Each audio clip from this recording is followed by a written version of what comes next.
Hello, everybody. Welcome back. I'm a little bit frustrated right now. That I spent probably an hour recording and completely forgot that I had my mic muted because I was recording some, just basic gameplay footage of stuff that I've been playing lately.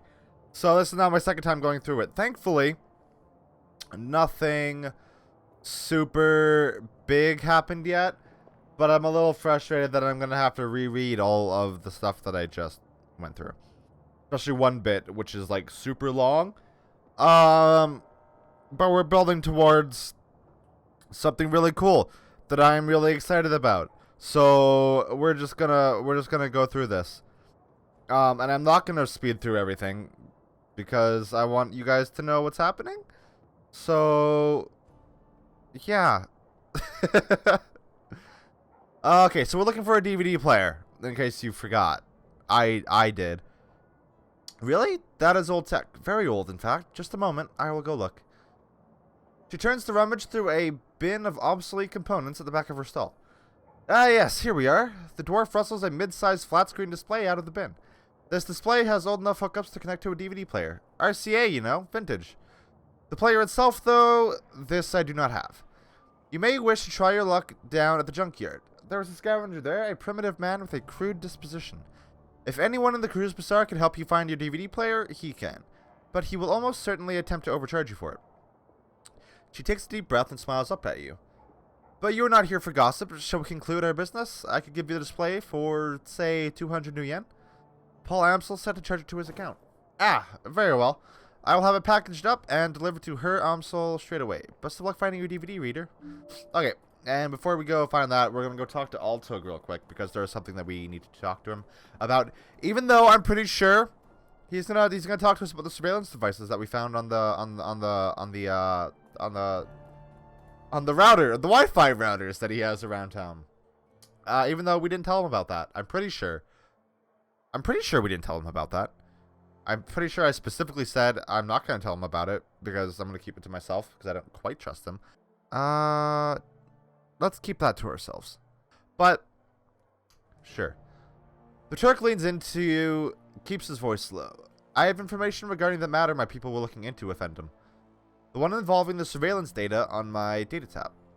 Altug, I've been waiting for my coffee for nearly an hour already. Are you going the beans out back? The coffee vendor shouts. Can't you see that I am speaking to an honored guest, you tower of quivering corpulence? His voice lowers again. Now then, as I was saying, we were fortunate that you happened upon that surveillance tab when you did. The people on the other end were planning a very bad thing, to be sure. A very bad thing? Quite bad, yes. Monica Schaefer was an important member of this community, more than most were aware of. This Chiez was under her protection. You know how it is in the flux, Effendum. The governance of a place like this is tenuous at best. You never know who is going to be in charge from one day to the next. But Monica was a stabilizing force, and not just because she was dangerous. She was smart and funny and wise, and she had a way with people. They wanted to support her, to follow her, because they loved her. When she was killed, it left an opening for others. It would have meant bloodshed and pain if this council had been allowed to continue their plan. But they did not. We saw to it, you and I. Are they dead? They have been reasoned with. Let us simply say the matter is settled and leave it at that. The Cruise Bazaar will maintain its stability a while longer thanks to us. I'll have a soy calf. You're not offering me coffee, Altug. Alright? What the fuck else am I gonna drink? You have a cafe. You're not offering me proper good coffee. Cheap bastard. So yeah, I'm gonna have a soy calf. Right? Hold on. I know I have items.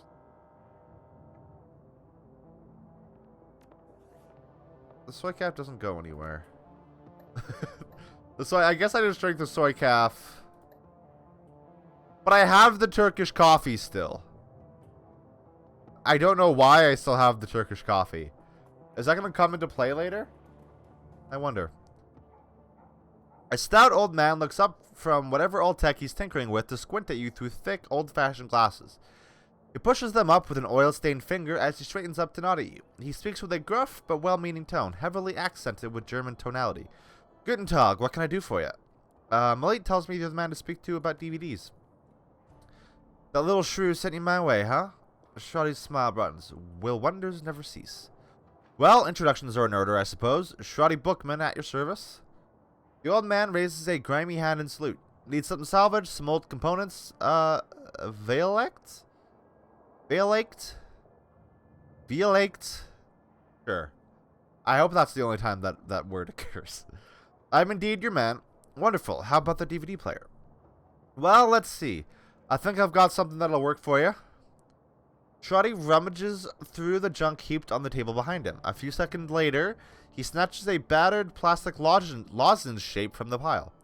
Well, here we go. An old Korean player that I dug up last week. 2010 model, a real beauty. Shawty's smile broadens, and he gives you a conspiratorial wink. I fixed her up and got her running, but without any discs to read, I've mostly been using her as a paperweight. Sounds like what I'm looking for. How much do you want for it? Shawty glances back at the DVD player, a rueful expression on his face. Well, I'll admit, I'm a little loath to part with her. There are plenty of folks out there who'd really appreciate an old player such as this, and I don't know what your intentions are for it. I suppose, given the time and trouble I took putting her back together, that I'd be willing to part with her for, say... Shawty's eyes dart over your gear, a calculated expression in his face. About 500 new yen? Sure. Shawty blinks a bit with surprise, but his beard betrays no movement in his face. You just... Alright there, friend. He picks up the ancient device from the table gingerly and presses it into your hands. The plastic is scuffed and worn, and it rattles a bit when you move it. A hell of a deal. Anyway, I'm happy knowing that she's gonna see some use again. Give her some good use, okay? Yeah, I will. I'm also gonna... I almost forgot again. We're gonna put some into gun. Is it no? Is it no? Wait, that's not what I put it into before. Is it? Where did I put these points last time? Oh yeah, it is. But I put it into... That's different than the last time I did this. Is it? I feel like it is. I feel like I had 4 left over last time. Is there someone here that I didn't talk to?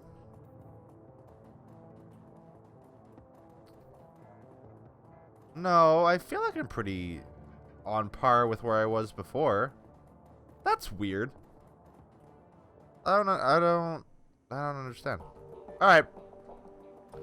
Hey, Amsel, we got the garbage. Let's talk. Let's do the thing. It seems that Amsel has assembled a team in your absence. They stand in a group around the old display that you had Malik deliver. On their faces, you can see excitement and apprehension, curiosity and dread. Meowlissa, have you procured a DVD reader? Hand Amsel the DVD player. I have. It's right here. Good. This should only take a moment. Amsel disappears behind the ancient display. After a few minutes of fiddling with its battered inputs, he reappears, a satisfied look on his face. Everything appears to be functional. The disc should be ready to play. Well, don't keep us in suspense. Start the damn thing already. Meowlissa went to the trouble of fetching everything. Let her do the honors. Amsel steps back, clearing a path for you to access the antique machine. Alright. A soft whirring sound fills the air as the ancient DVD player spins the disc up to speed. The scratched LCD display comes to life and a menu fills the screen. Okay, so I'm gonna skip through this. Basically, this is Green Winters, who was Adrian Vauclair, the guy who took down Firewing. That's his brother, Green Winter's brother. And he's trying to track him down, and Firewing. So what he uncovered is that the place that we went to, the manor,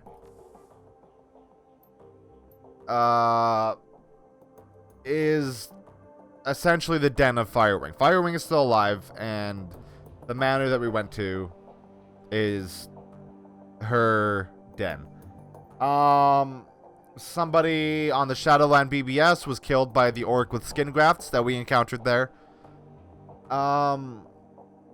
Adrian Vauclair is missing, and people are like killing off deckers that dig too far into this, pretty much. That's the deal that we got from that. I didn't want to read all that out again because it's a lot. And I literally went through it like 20 minutes ago. So I'm sorry that I didn't read all that text. It's not a whole lot. The thing that he ends with is that whoever has been hiding Firewing, probably Firewing herself, is probably after us now and knows that we are, you know, looking for the dragon. That's it. That's all. That's all that the information that was necessary. I think. I'm gonna have to look through the footage that I just recorded and make sure. And if there is more that is important, I will cut it in now. The room goes quiet as everyone struggles to process what you've just seen on the DVD. Finally, Dietrich breaks the silence. A dragon. Son of a bitch. Oh yeah. Never mind. Green Winters also sent us in there knowing that we were going up against a dragon. And he seemed pretty dismissive of the idea that Monica might die. They didn't really care that much. Gotta break some eggs, you know? So, that's it. The Firewing. Amsel's voice is thick with dread. She lives. I'm really starting to regret the fact that I didn't just stay at the hotel. Ager ignores him. Wait a second. We don't know for certain. Dietrich lays a hand on Ager's shoulder. The evidence seemed pretty convincing to me, love.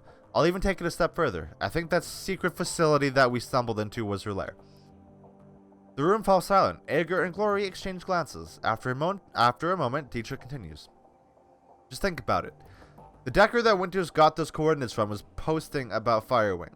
Then she was killed by that same orcish bastard that attacked us after Monica died. Okay, we're just repeating the things that we learned from this. Good. That's a direct link between the dragon, the scarred orc, and the Harfeld Manor. And then Winters was killed by the same thing that killed Monica. Exactly. My gut tells me that the dragon is down there, Meowlissa, someplace far beneath the surface. I think that we knocked on the door to her lair without even knowing it, and I think that, given what we've seen, the dragon will do whatever it takes to keep us quiet about it. Okay. Going on the assumption that there is a dragon, and that she will come after us, what do you propose that we do about it? We gotta find Vauclair. Which is what, Green Winters suggested. Yes, Meowlissa is right. Finding Dr. Vauclair should be our priority. If we're going up against a dragon, we need to find ourselves a dragon slayer. Winters spent 20 years searching for Vauclair, and it got him nowhere. How do you propose that we find him? With the help of an information broker. Do you have any suggestions? For a task of this magnitude, we need to make contact with the premier information broker in Berlin. We need to talk to Alice. Who is this Alice? A most prominent figure in Berlin's shadow community. Shock Wellenreiter. I got that the first time last time. God damn it. She provides information retrieval services for the F-State. Amsel turns to the computer console behind him and runs his fingers over a virtual keyboard. The machine begins to hum. If Winters was right, if Vauclair is still alive, she can help us find him. The console spits out a stick of black plastic. Amsel plucks it from the computer and hands it to you. Here, your key to speak with Alice. A cred stick? Amsel nods. An encoded cred stick, yes. 10,000 yen. Alice will not show her face for less. This represents the last of my personal savings, Meowlissa. Make this meeting count. Sounds like a fair trade to me. I'll take care of it. Good woman. Take the U-Bahn to the Alstadt Spandau. I got that one the first time too. There you will find a connecting tube that the locals refer to as the rabbit hole. You will find a method of contacting Alice there. Don't call it that in front of her though. Word on the street is that she hates it. Please hurry. While you're out, I will work on acquiring new contracts for the team. Alice is the best there is at what she does, and her services carry a price tag to match. Yeah. Sure do. Alright. Cool. We are now incredibly close to where I left off. In half the time. Because I skipped over all of Green Winter's crap. It was a lot of, like, to be fair, it was a lot of flavor text, and nothing super duper lore heavy, I don't think. We didn't learn anything new aside from the plot details that Dietrich basically summarized for us. So, cool. Alright, Let's talk to Alice through an arcade cabinet. The only active console in this derelict span of U-Bahn platform is an old video arcade machine. The CRT monitor set into the machine's cabinet glows invitingly. Cheerful, pixelated graphics swirl and dance on the screen. Investigate the machine. At the base of the controller panel, you find a cleverly hidden input port. The port is shrouded in black plastic, and it appears to be the approximate shape of a typical cred stick. Yep. Internal motors grip the cred stick and pull it into the machine. It disappears into the port, and the screen goes black. Moments later, a video image fills the screen. The picture is dark and grainy, a far cry from the bright, colorful sprites that previously inhabited the display. On the screen is a dimly lit office. The place looks like it was pulled straight from an old detective movie, from the Venetian blinds on the windows to the great swaths of shadow that paint the walls black. Center stage, sitting behind a large mahogany desk, is the silhouette of an impressive-looking woman in a charcoal gray suit. The tip of a cigarette glows cherry red in the shadows. She leans forward into the light, and you catch your first glimpse of Alice, who looks fucking cool! Her face is all hard planes and sculpted angles, with high cheekbones and almond eyes. Her lips are painted a frigid blue, but the look in her eyes is even colder. A head of lustrous black hair is interspersed with flowing streams of cyan light. Alice exhales a plume of smoke, then tips her cigarette into a nearby ashtray. She fixes her eyes on you, and her lips curl into a humorless smile. We're on your dime, friend. Tell me what you're looking for. I need you to find someone for me. Dr. Adrian Vauclair. The Dragon Slayer. Interesting. He's been missing for a long time. Yes, he has. The question is, can you find him? She looks you in the eye, and the smile disappears. Her voice is all business. If he's out there somewhere, I'll find him for you. He could be living under an assumed name in California Free State, and I'd still track him down. And if he's not alive, I'll tell you where you can find his corpse. Alright, I'm satisfied. Let's talk about the job. Alice steeples her fingers. Alright, here's how this is going to work. When you give me the go-ahead, I'm going to start gathering information for you. Once I've finished, you're going to bring me a cred stick encoded with an encryption key that I'll provide you. That cred stick will have 50,000 new yen on it. When I get my cred stick, you get your information. This is the deal. Take it or leave it. Alright, you got a deal. Okay, but remember, you say go, and I go. From that point on, you're on the hook to pay me my fee. No turning back, no refunds. Are we square on this? Yeah, we're square. Good. I'll be in touch. Alright, cool. I was last time I tried to haggle with her, there's no haggling with her. 50K is the price for finding the fucking Dragon Slayer, apparently. Okay, let's go talk to Amsel, and then afterwards, we will basically immediately be sent on a mission that I'm so excited for, and I'm really glad I didn't accidentally spoil for myself by fucking up the previous recording. Alright, Amsel. Meowlissa, did you make contact with Alice? Yes, I did. She accepted your payment, and I ordered the search for the information we need. Very good. I can't imagine that this will be cheap. What was Alice's stated price? You're right on that count. 50,000 new yen. He shrugs. It is about as I had expected. Thankfully, we are prepared for this. I have established contact with a number of new clients. You can find information on the jobs logged on your mission computer. One job file's on there already. While you're working to earn Alice's fee, I will continue to dig for clues about Firewing. If she is, in fact, roosting under the Harfeld Manor, then there must be some evidence to support that fact. A dragon is a large thing to hide, after all. Be careful, Paul. Remember what happened to Monica? I will never forget. Don't worry, Meowlissa. I'm going to conduct my investigation the old-fashioned way, through contacts and deduction and careful observation. I will not jack into the Matrix until this entire story episode is finished. That's probably wise. Speaking of doing things the old-fashioned way, Malate is working to recover information off of those other DVDs. It's a painstaking process, and it will not be quick, but she is optimistic that she will be successful in time. Finally, I have been checking up on our friend, the orc with the skin grafts. I haven't heard anything back yet, but I'll keep you appraised as the situation develops. I can't talk! Sounds good, Paul. I'll go check up on those jobs. One last thing before you go, Meowlissa. Samuel Beckenbauer wanted me to pass a message to you. Do you know him? The orc who runs the shelter across the way? Yeah, we've met. Well, he has a job for you. He wouldn't discuss it with me, but he promised that it would prove worth your time. I'll keep it in mind. Okay, let's immediately go talk to Samuel. Because the mission that he's going to give us sounds great. Hey, Sam. I heard you wanted to talk about a job. Yes, I do. Thank you for coming so promptly. He takes a deep breath, slowly releases it, and looks you in the eye. Tell me, what do you know about the Humanist Poly Club? They're monsters. A label that I would not apply to many people, but the leadership of Humanists are deserving of the title.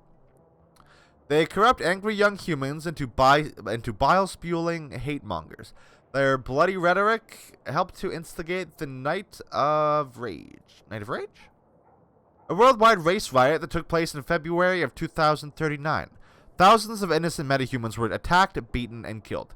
Women and children were corralled into warehouses for protection and then burned alive when the structures were put to the torch. This is what the Humanist stands for. This is the agenda that its leaders strive to advance. They will not be satisfied until all metahumans everywhere are driven from the face of the earth. Disgusting. And the job of yours has to do with Humanists? Yesterday, I overheard one of my assistants talking on his comm. He was yelling, clearly agitated. I questioned him, and he confided in me. What he told me made my blood run cold. Let me guess where this is going. Humanist is planning something, an attack of some kind. He nods. Yes, I believe so. The Berlin chapter of Humanists has arranged to acquire a large shipment of an extremely hazardous chemical. Their leader, Volker Stahl, is a vicious ideologue. It goes without saying that whatever he intends to do, it won't be good for us.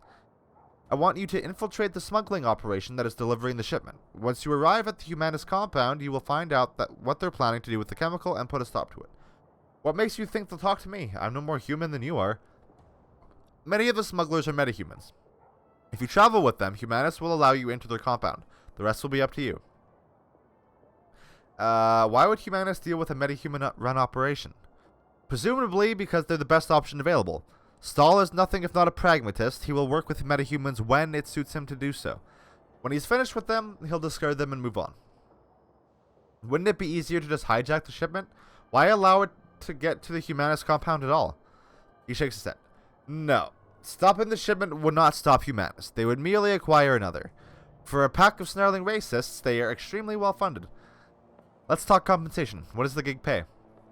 I have contacted sister organizations across Berlin and taken up a collection. Between us, we have raised 22,000 new yen as a payment. I trust this will be sufficient. Yeah, I'll do it. Count me in. I'm not gonna charge more for metahuman Antifa. No, I guess I'm metahuman Antifa. Yeah, that's what's going on. Excellent. I am relieved. I will make the arrangements for your meeting with the smugglers. Their leader is a elf who calls himself Maxim. Take the U-Bahn to Schottennest, and you will find him waiting there. Best of luck to you, Meowlissa, and good hunting. Know that you are doing a great thing for the metahumans of Berlin. Your efforts will not go unrecognized. I am the new Monica. That's the thing. Hey, Dietrich.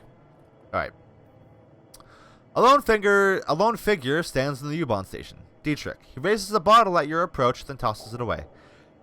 Figured I'd run into you here, boss. Wanted to be sure that I caught you before you headed off. He takes a deep breath and slowly releases it. Looks you in the eye. Meowlissa, we need to have a talk about this Humanist gig.